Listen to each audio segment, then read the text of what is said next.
the more you practice, the deeper your level of relaxation, the deeper the level of your ability of letting go becomes. And then it will always be just like, it's like an interplay. The pain is there and you release. Today, I sit down and talk about an ancient Shaolin technique, about how to harden your bones and how the Shaolin warriors would use this and still use this to this day to harden and strengthen their bones. Today I sit down with Master Shi Heng Yi to talk about bone hardening. Today's video was made possible at mulliganbrothers.com, where you can get the t-shirts. The Not a Journal is back in stock. Use code JOURNAL for 10% off. It's a journal where you get stuff done every single day and you reinforce your goals, and that is the most important thing about this journal, every single day so that you achieve them by the end of the year. The feedback has been amazing. Thank you so much. Use code JOURNAL for 10% off. And the Memento Mori poster, a poster to remind you that you are going to die, is also available with code STOIC, 10% off at checkout as well. Thank you so much for all the support, subscribing and all that good stuff. I cannot thank you enough. And if you want to support Master Shi Heng Yi, head over to shaolin.online for more videos. I've seen a lot in the temple, and we practice it, and you demonstrated it yesterday, the hardening and the building of the resilience in the body, which I think if you do that now, you probably don't arrive at these darker times as easy, or when you do arrive at these darker times, you're more resilient to them.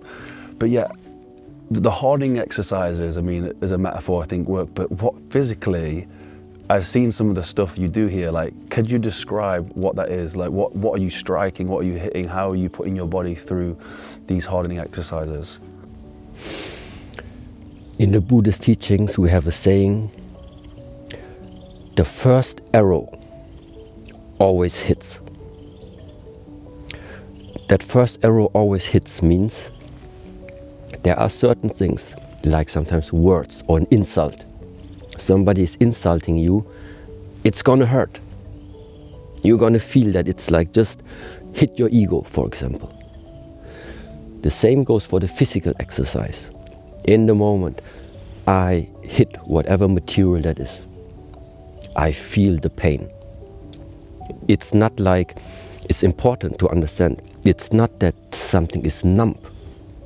It's not that like I don't feel any sensation anymore. I feel the pain. I feel the insult. But what now the Buddhist teachings say is, make sure the second arrow doesn't hit. And the second arrow is the one that oftentimes you are shooting at yourself. Because after the first one hit, you are crying about being hit. And that means if I feel the pain and I try to, let's say, avoid that pain, or I suffer because of this pain, that is something that directly with my mind I try to avoid. So instead what I do is I realize, I observe what is this sensation? What is it that I call, that human call pain? What is that sensation? How does it really feel? So what is it? Is it sharp? Is it dumb? Where exactly is it? Where is the starting point from it? How much does it radiate? And so by observing this, I can detect, I can feel that there is something collecting, let's say, around that area, or even trying to collect and condensate in the mind. And then you learn to release.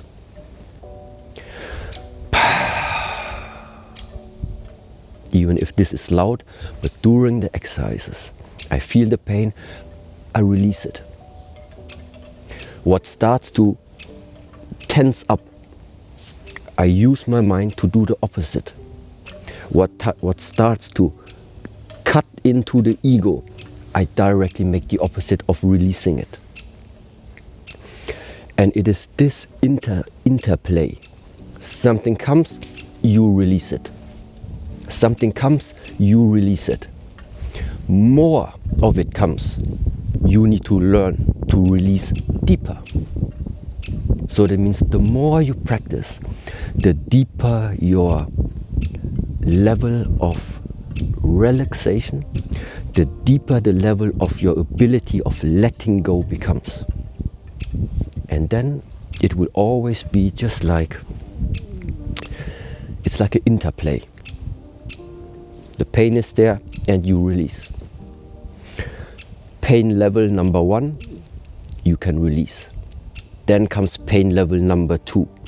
In the beginning, it's still difficult, but you learn, you repeat your releasing. And then suddenly you realize, okay, now my ability has become good enough that even pain level 2 is released. Then comes number 3. Why? Because you start to hit harder or you start to hit more often. And so this is also like in that process, the step-by-step approach, let's say, to get used to it. And like I said, once you went over a certain limitation, that limit is done. That same pain doesn't come anymore.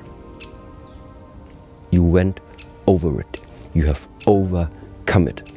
And if people are insulting you for this type of translation now, you learn to not let it attack or even move your ego. In the beginning it's hard, but future insults, you will just feel they don't move you. Because you already have the ability to release. And why would you ever let somebody else take away your life quality just by insulting you? That is exactly what this is about. If you do not take charge about your own internal way of cultivation, there is too much out there that can feel like an insult. But none of that is worse that you are like wasting your lifetime for it, feeling bad about it. Thank you so much for watching to this point. If you want to support us, please head over to mulliganbrothers.com as always, where you can get the Not a Journal 10% off, a journal that reinforces goals every single day and breaks them down so you can achieve your goals. This is the only journal I've ever used, and the feedback from this has been amazing. It is a no bull approach to getting stuff done and actually achieving your goals. That's why it's called, ironically, the Not a Journal. And also the Memento Mori poster is now available as well. Code STOIC at checkout for 10% off. A poster that I use every single day, again, to remind me that I'm going to die and time is precious. Between these two things, we achieved all of this, and that is a fact. It is, this is me.